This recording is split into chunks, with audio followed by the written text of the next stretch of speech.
Well, I opened my bookshop, and already I had all these young Americans who were pouring into Paris from America, and they were disgusted in America because they couldn't get drink. It was prohibition. And they couldn't get Ulysses. I used to think those were the two causes of their discontent. They were thoroughly frustrated. And of course, Ulysses was the work that they were all, they admired the most. And think how annoying not to be able to get it anymore. And it was being suppressed in a review called The Little Review. And two women there, it was always women who were publishing Joyce, and they were trying to publish this thing, and it was suppressed. And finally their review was suppressed, and they were hauled off to prison for it. One day at a party that I wasn't supposed to attend at all, as I wasn't invited. But Adrien Monnier took me, and it was the house of a French poet named André Spear, who was a friend of Ezra Pound's. And Ezra Pound had just lured Joyce and his family to Paris, and he had him invited to this party, and so we were really both of us uninvited. And when I got there, the host, André Spear, whispered in my ear, the Irish writer James Joyce is here. So you see, he must have known already the importance of James Joyce. And I was so frightened, so scared, and I imagined Joyce up in the clouds somewhere with the gods, you see. I never thought I could meet him in the flesh, and it seemed terribly frightening, and I thought at first I would run home, but I didn't. I stayed, and I met Joyce, and Mrs. Joyce was there. I met Nora Joyce and liked her very much. And after lunch, when they were discussing all kinds of problems in French writing, I went into a room off the dining room where André Spear had a lot of books piled up. It was his little library. And leaning in the corner against the bookshelves was James Joyce. And I was very much impressed with Joyce. I thought I'd never seen anyone so interesting and so fine. He seemed very sensitive, terribly, and very, very interesting. And some people asked me, were you disappointed when you met James Joyce? And I always say, never at all, for he was anything but disappointing.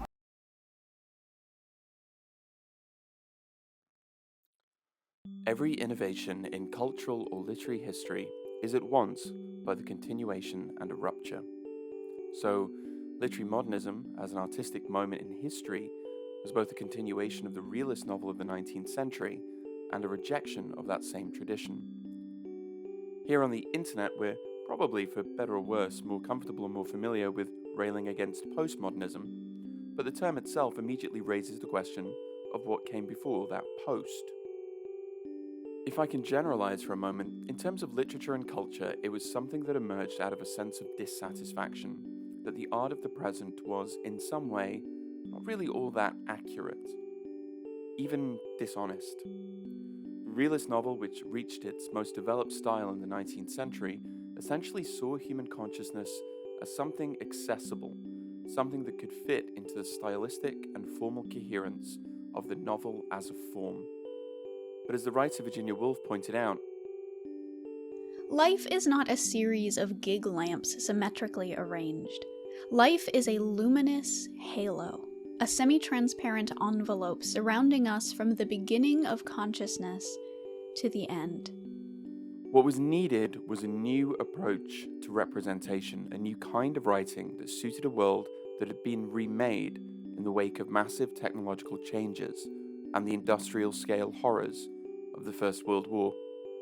Everything from our understanding of the mind to the nature of society to how we understood time itself, all fundamentally changed how art and writing itself was made.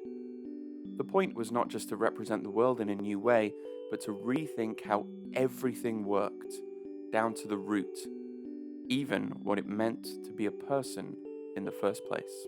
Modernism was strange and difficult, deliberately so, precisely because it's working towards these grand aims, at trying to present human consciousness in a new, more honest way. A more authentic presentation of human consciousness was bound up with political questions about what it might mean to live in a world which has been so radically changed, and which demanded a new kind of literature. Literary modernism was, in short, a kind of utopian project, and one of the most influential works of literary modernism was James Joyce's 1922 book, Ulysses. Ulysses is one of those books. It tends to divide opinion. When I posted on Twitter that I was going to try and read the whole thing for the first time, the response was mixed. Some people seemed really excited for me, some told me that no one reads the whole thing, so why bother, and some people told me they hated the book. Really though, I think people dislike the idea of obligation that comes up a lot with older books that have a certain amount of cultural capital attached to them. So, let me be very clear. You don't have to read anything, but you could. And you shouldn't let the reputation of a book or what you think you already know about that book put you off. The breadth of the response makes a lot of sense when you read the book because it's a book that's about, well, everything. Joyce himself said that he'd put enough puzzles and references and allusions in there to keep the scholars busy for the next century, which was the only way to ensure one's own immortality. And if one looks at the state of Joyce studies today, it kind of seems he was right. It's a book that's pretty simple to describe on one level. It follows Leopold Bloom as he goes about his day in Dublin, specifically the day June 16th, 1904. If you're familiar with the novel at all, the last sentence probably made you roll your eyes a little, because it's also about so much more than that. It's about every thought, every idea, every feeling and impression that enters the mind of the characters, and every connection, every joke, pun, allusion, and reference those minds make. One of the chapters in the book moves through an entire history of the English language. In a way, it is a book about everything that can go on and be represented in language within the mind. As a result, it's written in a complex, almost stream of consciousness style, wherein you as a reader are not placed into a world, but thrown into the currents of language that make up human consciousness. And this makes it a challenge to read. It's one of the books that a lot of people don't ever finish when they start reading it, and even when they have read it, it's often next to impossible to say you've understood all of it completely.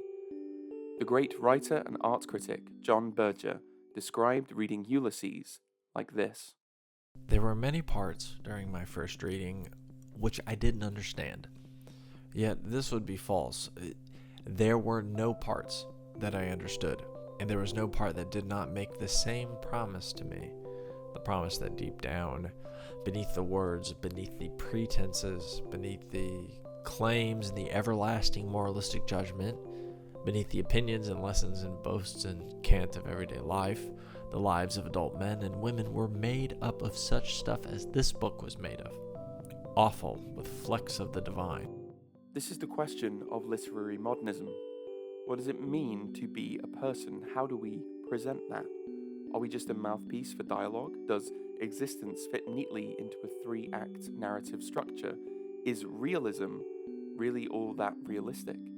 It's these questions, among others, that give modernism its reputation for difficulty, but maybe it's more fair to say that Ulysses is strange, operating in formal and stylistic ways that just don't work the way you might expect a novel to go. When you read Joyce, you get to see the process of thought. You get to see minds at work, not neatly moving from one point to another, but navigating a complex web of associations. The Joyce expert Declan Kibbard put it like this.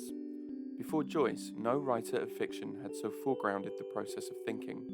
The soliloquists of Shakespeare and the 19th century novel were aristocrats, considering ultimate questions of death or suicide. Joyce offers the stream of consciousness of an ordinary citizen, as prelude to nothing more pretentious than the drinking of a cup of tea. Thinking is work, the hugely complex and sophisticated process that happens with all of us all of the time. You don't just read something like this, but in a quite profound way, it's about taking you outside of yourself and putting you within the minds of Stephen, Molly, and Leopold, and all of the other women and men who crossed their paths on this one singular day. You read Ulysses to get out of your own head. No wonder those who read it regularly stage walks of the city, following the routes of some of their favourite characters, even dressing up to celebrate Bloomsday. Ulysses has this reputation for being high culture, but that doesn't really map onto its actual content. It's a book that's concerned with the very ordinary stuff of life. Hanging around, walking through the streets, sitting in the pub, watching the sea. On top of that, it's often very funny, and yeah, it's hard to follow sometimes, but if you give it some time, there's lots of great beauty in it too. I think Jeremy Corbyn's advice on reading the novel is well worth following, which is to just enjoy each scene you come across, and stop trying to solve the whole thing. And if you do that, you find that these modernists weren't necessarily trying to be exclusionary, but were trying to create and rethink art itself from the ground up. It was a serious attempt to get beyond the idea of the world as simply a given, a representation that was immediately at hand, and to move towards something more complex, but maybe more interesting at the same time. Joyce also was attempting to do something very, very modern indeed in technique. This was not altogether original, but he felt the techniques that had been used in the novels, say, of Dickens, Thackeray, and the rest of them, and even H.G. Wells, Arnold Bennett, were not sufficiently subtle to show what's really going on in the human mind. We say things in normal life, but we also think things. And Joyce had to develop a technique for showing what's going on in the mind on the pre-verbal level. For some, modernism was always seen as an elitist project, something antagonistic to mainstream culture. Mainstream culture, which was pretty much just an extension of capitalism's systems of control, domination, and totalitarianism.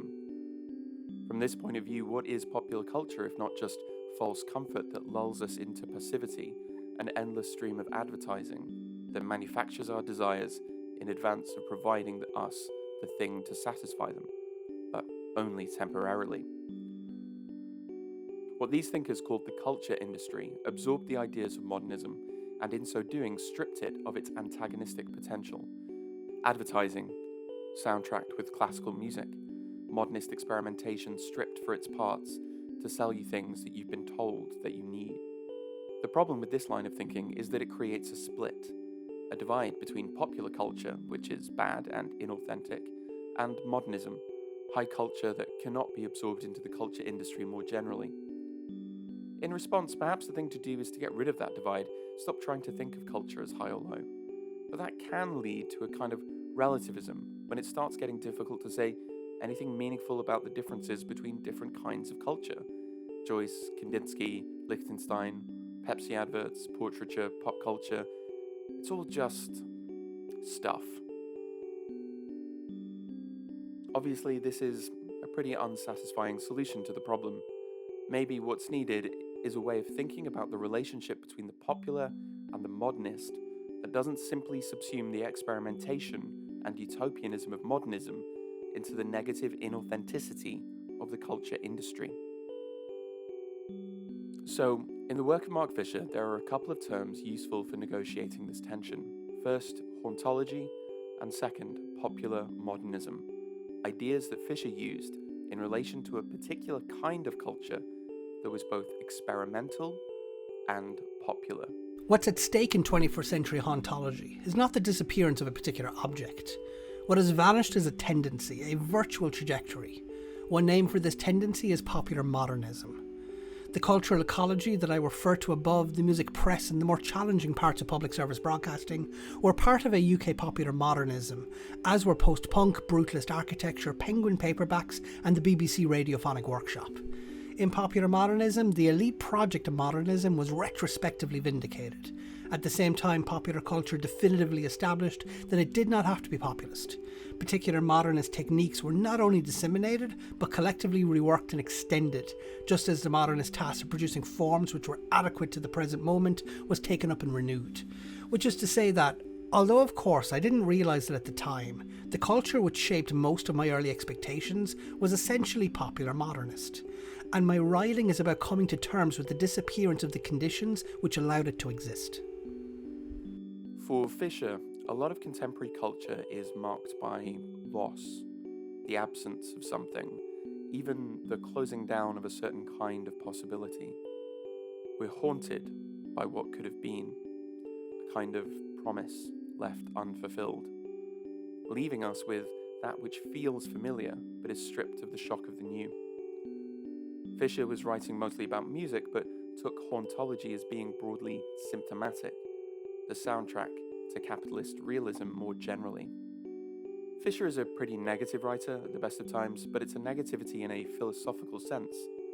This kind of negativity is essential because it aims to denaturalize the world around us. This isn't just the way the world is. We live in a world which was made. Culture doesn't just spring fully formed from the ground, but is something that both reflects and influences the political and social fabric we exist within. So without a negation of the present, without a ruthless criticism of what we've taken to just be the way things are, then how can we even begin to try and think about the redeeming of the modernist experiment? For Fisher, there are traces of something that still linger, cultural forms which are both popular and experimental, made for the masses but also directed towards, just like Ulysses, getting people out of their head. A culture that makes people realize the unnaturalness of so much that we take to just be a given. A kind of culture that makes you look at the world around you and realize that it isn't natural and thus maybe things don't have to be this way. For Fisher, much of his work had a mournful edge to it, a lamentation for what was lost, but maybe it didn't disappear. Maybe there are other kinds of culture that retain some of that experimental utopianism. To put it another way, maybe, just maybe, despite everything, disco still lives. There is nothing, only warm primordial blackness. Your conscious ferments in it, no larger than a single grain of malt. At this point, it feels like there's little left to say about Disco Elysium. But something that a lot of people seem to gloss over is that, like Ulysses, it's a text that's trying to get you out of your own head and into someone else's. Wait, let's take a step back. In a way, Disco Elysium is dealing with the same representational problem that the modernist novel of the early 20th century ran into. You open a game that is, like Disco Elysium on paper at least, a role-playing game, and you take on that role. You get to create a perfect fantasy ideal of whoever you want to be, quantified exactly into whatever distribution of stats you want to assign them. And in most cases, when you go off on your quest, you do so in the knowledge that you are the most important person in the world. Disco Elysium is not like that. In fact, the whole question of who you are in the first place is one that takes pretty much the entire game to even answer. You're not a well-specced character build defined by the quantitative distribution of points into stats. You start the game and you don't know who you are. You have no stats in any traditional sense of the word, and to even begin the game, you have to talk to your own consciousness. You don't know who you are, and it's through language, through internal monologues, and in exploration and conversation in the world with others, you get to piece yourself back together. The game's tagline drives this home. Who do you want to be? Do you want to be the boring cop? Do you want to be the art cop, the moralist centrist, or a communist hobo? You don't get to be all that important in this world either. You're there to solve a murder, but the vast majority of the people you encounter are not really all that interested in your business, finding you weird. Your own concerns and needs are simply part of a bigger tapestry, and rather than being the hero, you're just a very small part of a much wider world. Revachol is living in the wake of a revolution, followed by a coup, followed by a long, slow decline into the neglect of the free market. Politically disempowered, poor, and exploited, most people don't care about your needs, your wants. They talk to you out of obligation, or pity, fear, or curiosity. You're just a guy running around trying to piece himself back together. All this stuff about a murder and solving a crime is kind of secondary. The mark of modernist culture was in its experimentation, its willingness to shift and play with the conventions of how art was supposed to look. On the surface, this could have been a really familiar RPG, but like a modernist novel, it experiments with what we take to be the established and normative rules of representation. You aren't a character in the sense of being a complete and unified subject.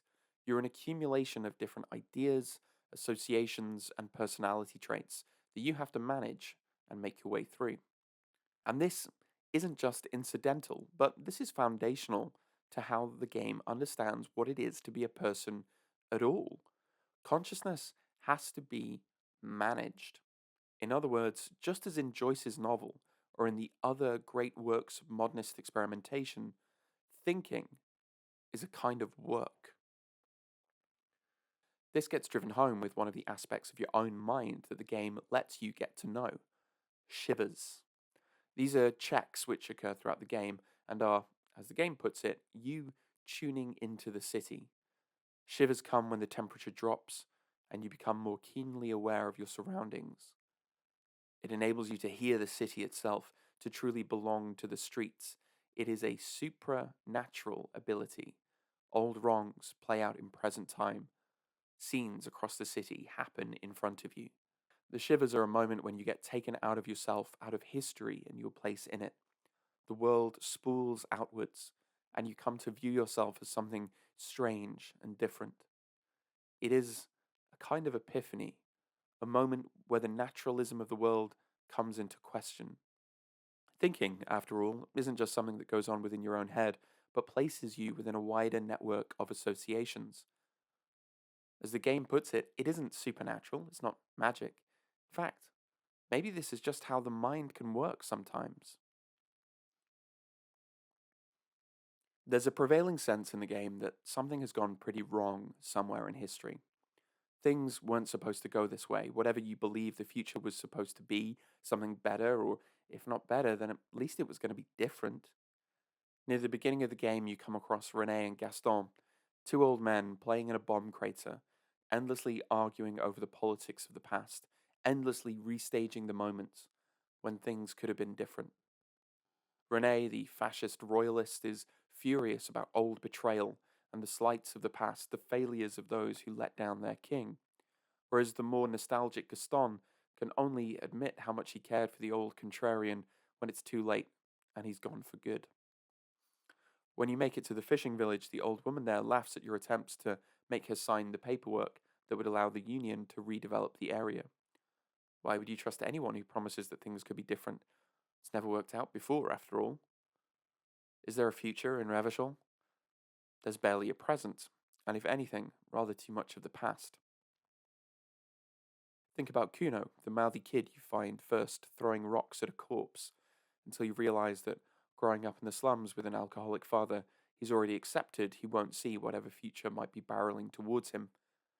No wonder you can spend much of your time talking about a forthcoming apocalypse. You might just be right. Things shouldn't have gone like this. You can't help but think it. When you see the grand plans the game company had in the cursed business district, or when you see the ruined Feld building wherein technology once remade the world. It's a rare game that can do this, right? Make you engage with a world of such staggering detail and at the same time drive home the notion that this isn't natural. Things don't have to be this way. The world is made, and by continuing the tradition of modernist experimentation, you get to see it and decide how to respond.